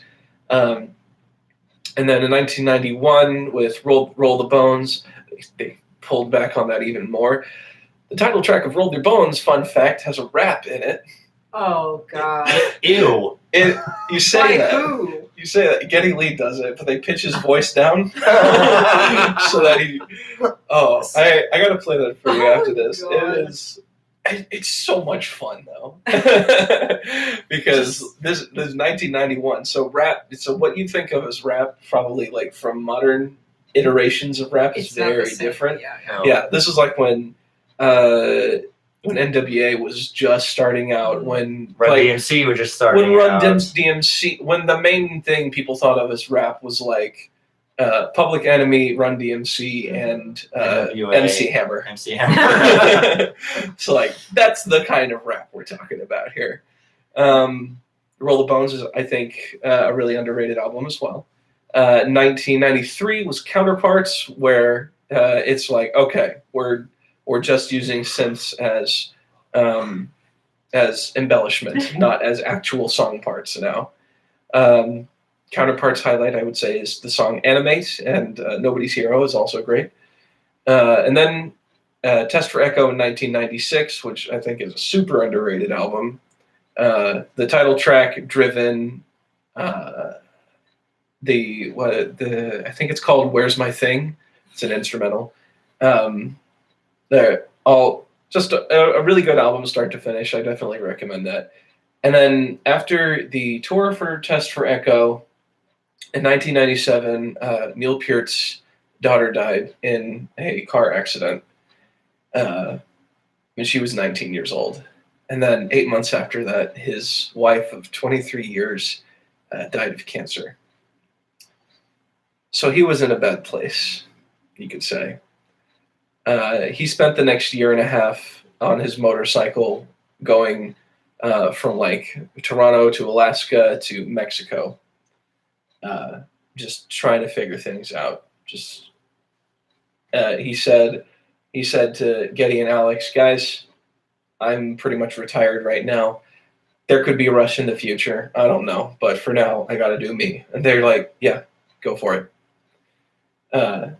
Eventually, he, I think in 2000, he remarried, had really gotten back into the swing of things. In 2002, Rush reemerged with Vapor Trails, which, despite some sound issues that would later be patched in the 2013 remix of Vapor Trails, the definitive way to listen to that album, because the original mix is just really muddy and weird. Vapor Trails is a solid album. I haven't listened to it too terribly much, but you got great tracks on it like Earthshine and One Little Victory, which are just like Neil Peart just kicking the door down and saying, I'm back, bitches. Let's do this. And I didn't mention, in like 1991, 92, Peart started studying drums with Freddie Gruber, whom he called the Yoda of drums. One of the great jazz musicians alive at that time. He's since passed away. And ever since then, Neil started incorporating a lot of jazz and swing elements into anything he did. Still, you got Rush as a solid just rock/metal act that now has, if you're paying attention, you can see, oh, there's a jazz thing in there. And then after Vapor Trails in 2002 comes they released an EP of covers in 2004 called Feedback, um, which has a lot of really cool moments on it. This is all, as I said, it's all covers. You got covers of The Seeker by The Who, Crossroads, Cream. Crossroads, the Eric Clapton arrangement. Summertime Blues. Summertime Blues, arranged by The Who / Blue Cheer. Really good stuff. I definitely would recommend Feedback as well. Mr. Soul by Buffalo Springfield is on that, I think. Yeah. Or some Buffalo Springfield song. Did they do For What It's Worth? Yeah. Yeah, it's that one. Okay, it's that one then. Yeah. So that was the Feedback EP in 2004, which leads us now to 2007 and the release of Snakes and Arrows, which I would say, like, if you got to have a jumping off point for later period Rush from like 2002 to 2012, the last 10 years of their recording output, you got to start with Snakes and Arrows. And I would say that the best place to start is with Far Cry, which is what we're about to listen to. Well, it's very appropriate. That's the first track on the album. Yeah. All right, starting Far Cry. So we have skipped 7.5 albums now. Yes. What are they going to sound like now? Yeah. We'll All find right, out. beginning in 3, 2, 1, play.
That song goes to 11. Yeah, it's like they didn't have to come in guns blazing, but they did. Right? And it's so awesome. They didn't have to imitate Metallica, but they did. A little bit. Yeah. Oh no! Like the first time I heard this, which was actually very recently, I was pretty much convinced. Like, so what Metallica album is this actually supposed to be on?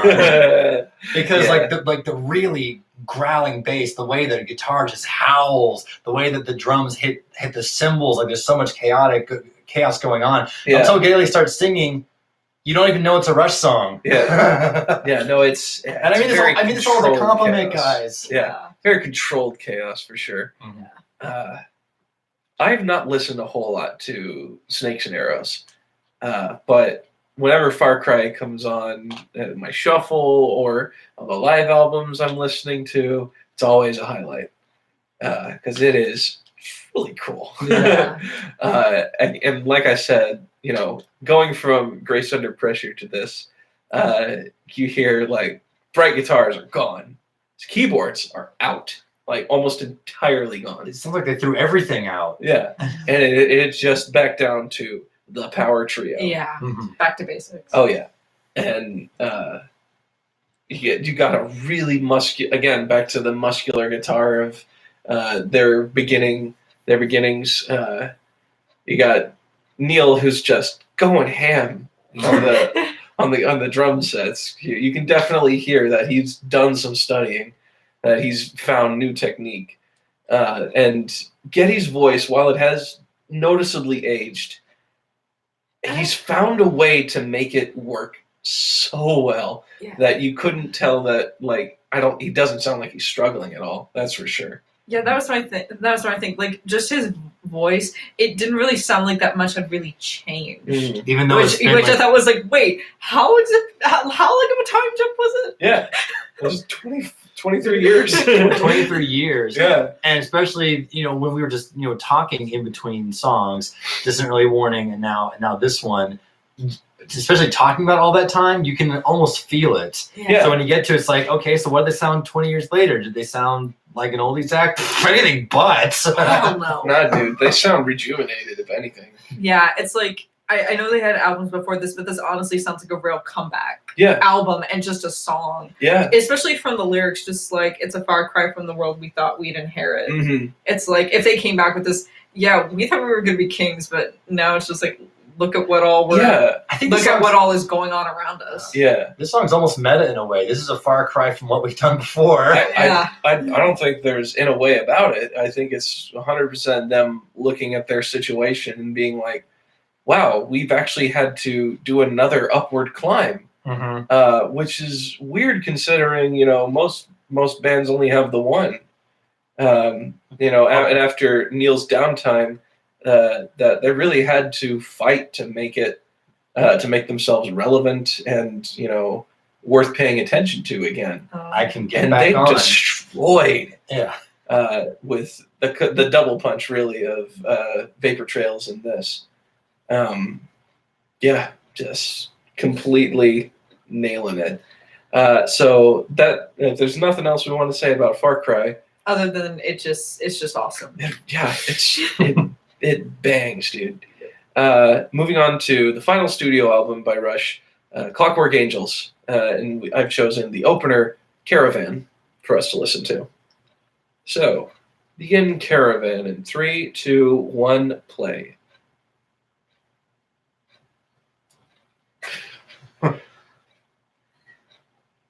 All aboard.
How about that? How about that, indeed? I don't think Far Cry was a passing glimpse. I think they took that and decided to just go ahead and run with it. Oh yeah, staying power for sure. Staying power for sure. Yeah. And after listening to that, avoiding that caravan, I think we're in hell now. Oh come on! Oh come on! Not that the song's bad. It's just, it's evil. They can't stop thinking big. Yeah, they put it in the song. Yeah. Musically and lyrically. it's so overwhelming, but in the best way possible. Yeah. In my opinion, anyway. For sure. Yeah, this song is special to me because in summer of 2015, I was interning in Los Angeles and also writing a TV script just while listening to nothing but Rush, because that was the summer that I fell in love with the band. And this song in particular, while I was writing my favorite script that I've ever written, was just really cool. In that I was like, I only have so much room, so much time I can fill with these pages, and my idea is too big for this concept. And to hear that articulated in this song was really cool. Just to have those two moments in my life coincide. That summer also, you know the story. Go ahead. I left Los Angeles on August 1st, 2015, which any Rush fan will tell you is the day that Rush played their final concert in Los Angeles.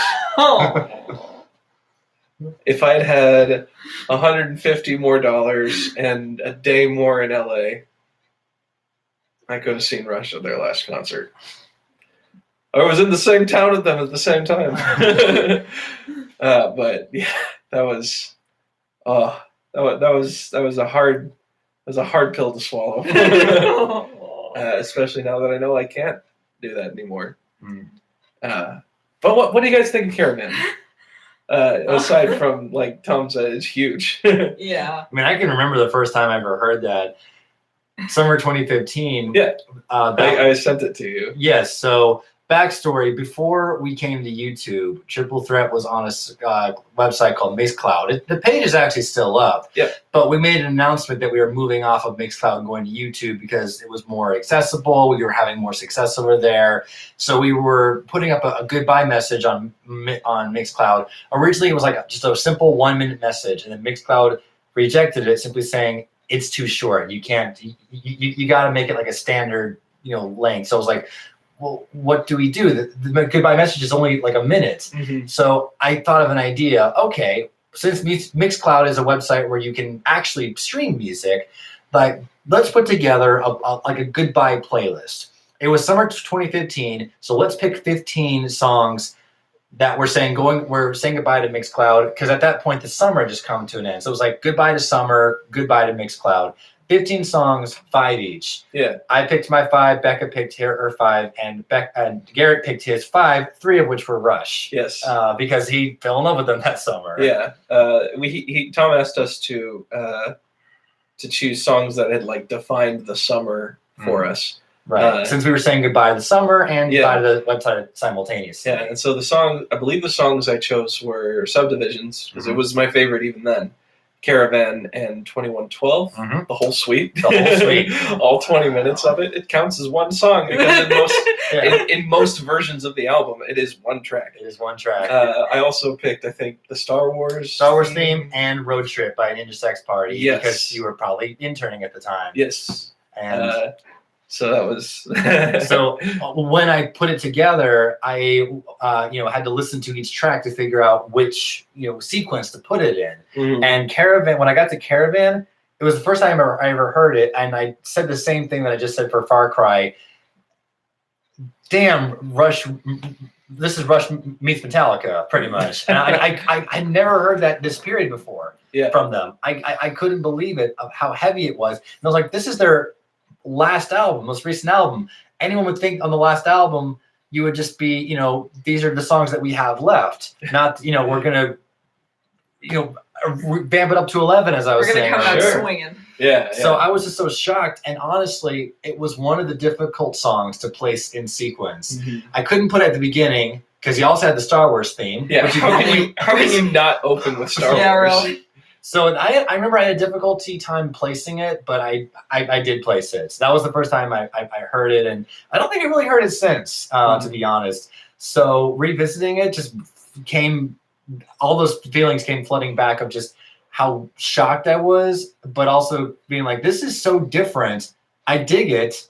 I know he digs it. So I think I dig it too. Even though I'm not familiar with this period at all, now I know what I'm getting into if I ever were. Yeah. Savannah, how about you?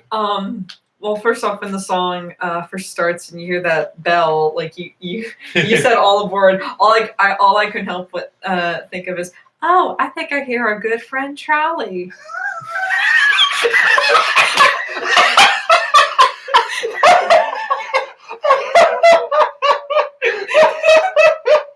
Do you know? Sorry. Do you know? So sorry. And then the Charlie comes out on fire or something. No! Honestly, no. I just couldn't help. I'm sorry. That's fine. It's beautiful. I was a Mr. Rogers kid too. Oh. God bless Fred. Yeah. Anyway, what are your actual thoughts about Caravan? About Caravan, I think it is a strong follow-up, especially after coming off of Far Cry. Like, if Far Cry is... I know that there were albums before this, but I almost see Far Cry as the definitive, like, their comeback, and then Caravan. Sure. And then Caravan's kind of like, yeah, we don't plan to stop. We keep on... We're going to keep on going, because, like, as the lyrics say, they can't stop thinking big. Yeah. So this is kind of like, yeah, we're on a roll. We're not going to stop for anyone or anything. Yeah. So, like I said, that line is probably my favorite part about it. In a world where I feel so small, I can't stop thinking big. Yeah. Just hits me right there, man. Yeah. Which makes it sad that Clockwork Angels is the final studio album by Rush. And they went out on their own terms, too, because this album is, start to finish, a concept. It is a rock opera with a capital R-O. And the story is kind of hard to follow. I have to admit, I had to buy the novel on Audible, which is read by Neil Peart, by the way. You should check it out. Yeah. There's a Clockwork Angels novel. Yes. Why am I not surprised? Yeah, because it's like this sci-fi steampunk adventure thing. That's cool. So good. So it's not just that it has a booklet that's a story. No, it's a full novel. Yeah. Nice. Oh, yeah. That's nice. Uh-huh. Does Neil go Caravan? I'm just playing. If you look closely, the title of the songs are in the book. They are. No. Even better. They are. And not just of Clockwork Angels, too. Like, it directly quotes a number of songs and albums. Oh, wow. Like, there's for the best example I can think of is at one point the hero is in, he's at a carnival, and there are a couple of guys who are gambling with dice, and one of them goes, and roll the bones. Oh, Bruce. Yeah.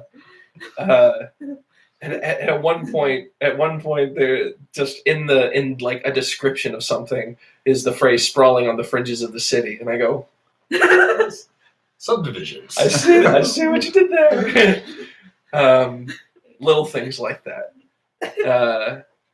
I love it. Has Neil written any other books? He's written several books. Again, why am I not surprised? Yeah, Mr. Sci-Fi over here. Yeah, the Clockwork Angels book is not actually written by Neil. It's his story that he collaborated with the actual author Kevin Anderson on. Kevin Anderson, you may know as viewers may know as a sci-fi and fantasy author. Neil has also written some travel logs. His book Ghost Rider, which I'm currently working on, details the trek that he made across North America after his family died. The subtitle for that is Lessons on the Healing Road, It's definitely one of those sort of like chill, relaxing kind of books in a way, of him just describing the things that he's doing and the things he's seeing on this road trip, while also weaving in like the lessons he's learning from life, that it's teaching to him, sometimes very cruelly. Unfortunately, that one isn't narrated by Neil himself, but it's after listening to Clockwork Angels and going to that, I'm like, I got Neil's voice in my head. Nice. It's beautiful. He's also written a bunch of other like nonfiction books. He hasn't written any fiction, but I definitely recommend you to at least check out Clockwork Angels. Anyway, I think that's all that I had for my list, Tom. So he's looking, So perfect segue. So now that we've touched on all 10 songs, before we move on, I think it'd be nice to do at least a recap for the beginner's guide. Sure. Because we do have one more song that we do want to play and talk about, but it's kind of like a bonus track. So let's briefly go over our list for those who may have fast forwarded to the end of this video to try to find out the list. But why'd you do that? Come on, we're so much fun. So in order, Working Man from Rush. You do it. Let's go in sequence, you guys. Okay. Working Man from Rush in 1974. The second song is Anthem by Rush. From the Fly By Night album. Yes. Yeah. Number 3, 2112 Overture / the Temples of Syrinx from 2112. Closer to the Heart from Farewell to Kings. Then there's The Spirit of Radio. From Permanent Waves. Don't worry, we got you covered. Thank you. Then we have Tom Sawyer from Moving Pictures. Followed by Subdivisions from Signals. Then Distant Early Warning. From Grace Under Pressure. Then we have Far Cry from Snakes and Arrows. And we cap it off with Caravan from Clockwork Angels, which incidentally, I didn't mention, Clockwork Angels is Rush's favorite Rush album. They think that they fully achieved everything they sought to do. So the best, Clockwork Angels. Save the best for last. Well, that's good. I always have respect for a band that that they know when to stop. And I don't know if it's as much as they knew when to stop as when they knew when they had something really good. Yeah, but they knew that when they peaked. I wouldn't say even peaked, but like I don't know. Yeah. They said everything that they needed to in their career. Yeah.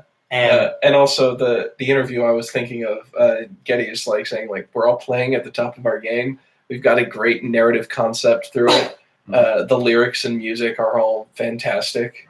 So I really think that we managed to pull out all the stops on this last album we did. Yeah, it's a statement like that makes me maybe not glad that there are no more Rush albums, but it makes me appreciate and say, I'm glad you guys, you have your story now. Yeah. And your story is so big that if you ever complain, but I want more. Well, the story is so big, you can literally go back to any album. Yeah, you can hop around in the catalog and find all kinds of different weird things in Rush, because and also like they're just great people. Yeah. As far as I've seen from interviews and documentaries and stuff, they're just like really normal, really down to earth guys. Right. Like their favorite hobbies are Geddy Lee is a big baseball fan. Alex Lifeson really likes golf. And Neil Peart loved to read and it was a motorcycle fanatic. It's like among many other obsessions he had as an intellectual man. That's cool. So even if we never get another Rush album, or if there's nothing ever comes out with like outtakes or anything like that, it's like there's plenty of Rush out there. Go find it. Yeah. So, but we didn't quite want to leave just yet because we do still have some more Rush. So. Yes.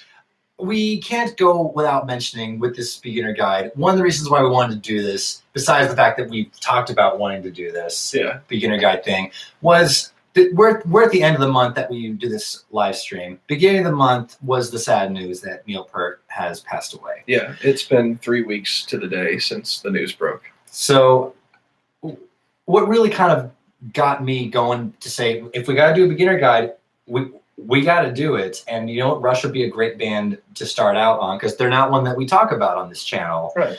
And I felt like let's do the beginner guide and let's also make it a tribute to Neil, especially with the last track that I've selected. So the last track that I've selected is from the album Hold Your Fire. I laugh because I know Garrett said it's probably like their weakest. But the track that I selected is called Time Stand Still. The reason why I picked it is because it definitely is an upbeat song. So with all due respect to Caravan, it's not the last thing that we have to listen to. Yeah. And the lyrics are more straightforward. They're talking about how, especially with the chorus, how you appreciate things in your past, but you're also able to appreciate things you have in the future and simultaneously in the present as well. A moment that is so wonderful that you wish time would stand still. In fact, the title, Time Stands Still, is in the lyrics, and in the lyrics there's a comma in between time, comma, stand still. Oh. And in the title, it's not like that. It's just the three words. Yeah. So it really works here, and as a really nice touch for something just a little bit extra, we have a guest on this song. Yes. Amy Mann, who is the singer for the 80s band Till Tuesday. She guests singing on this song, and really, the reason why, from what I understand, is they wanted Cyndi Lauper or something. Like, yeah, they felt like it was one of those things. That's like the track needs a little something. I don't think it needed Cyndi Lauper, but it needed something. And then they found it in Amy Mann. Yeah. And for a big band like Rush, it's like no one guests on a Rush album. Like you can't do that. Well, Amy Mann did, and I think her voice fits really well. Very sweet voice with a really sweet sentiment. And just listening to this song makes me happy and makes me appreciate things that I have in my life. And I hope it does for your lives, us here and listeners as well. Appreciate what you have. And with even that though Neil Peart is gone, there's plenty of Rush out there and appreciate it. Yeah. Mm-hmm. So with that said, let's take a listen to the bonus track, Time Stands Still, as we pay tribute to Neil. Not so much say goodbye, but appreciate. All right. Beginning Time Stand Still. 3, 2, 1, play.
So many things about that song that I just now noticed. Yeah. Yeah.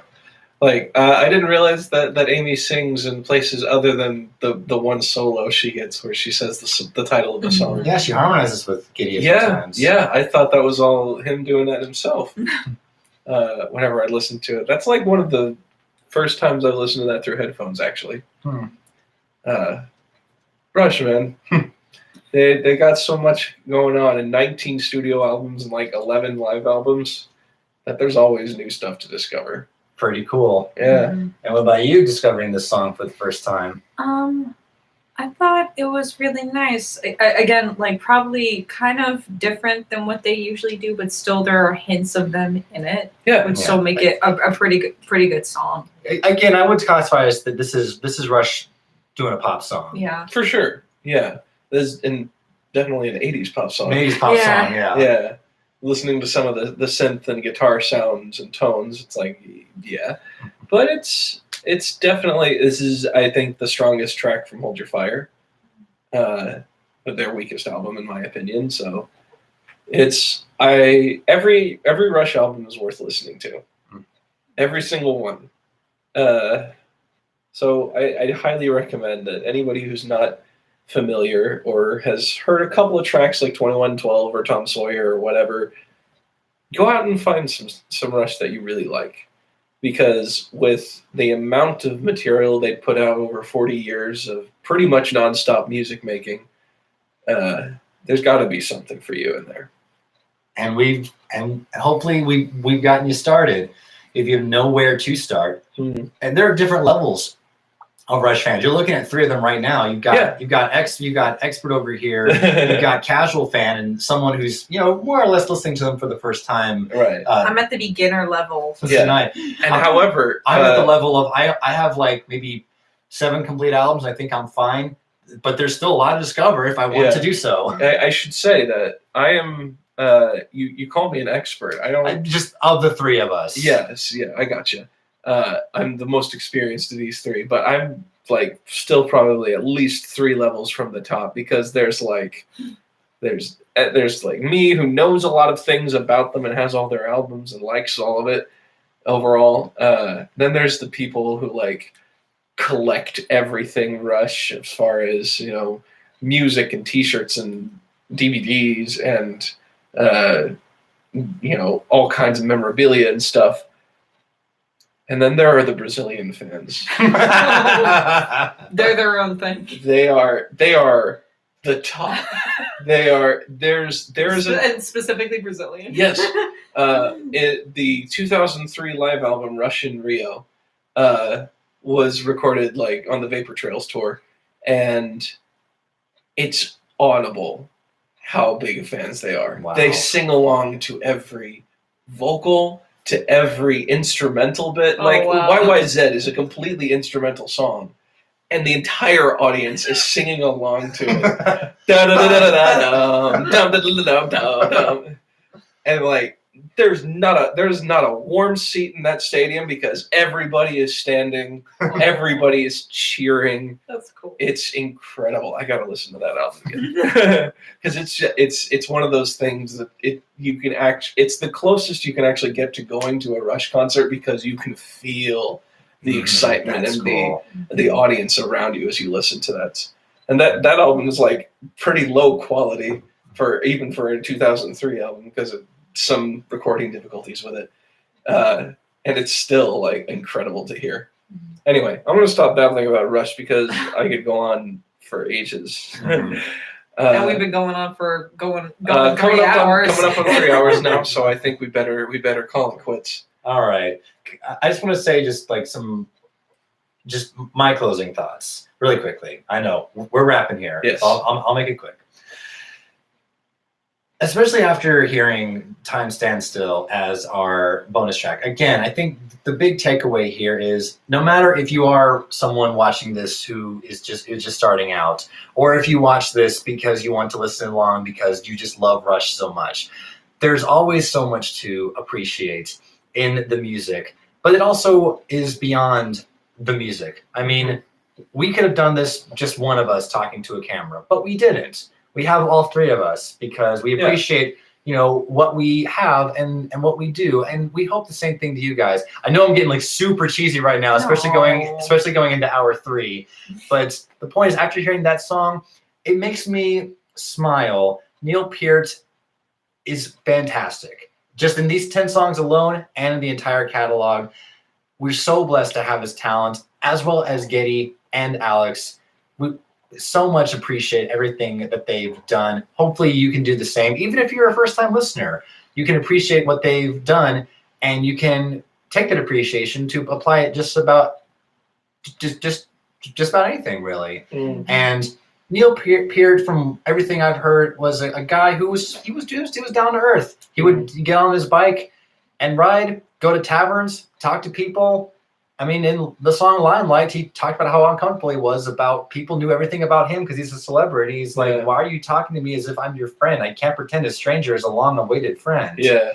And these guys are just down to earth, and they appreciate what they have, and you should appreciate what you have in their music and in your life. So with that, I'm going to stop talking now. Yes, thank you. And again, just say there's a lot to discover. Go find it. Yep. So this has been A Beginner's Guide to Rush by Triple Threat. I'm Garrett. I'm Savannah. And I'm Tom. Bye-bye. Bye, guys. Bye. Oh, yeah. Okay.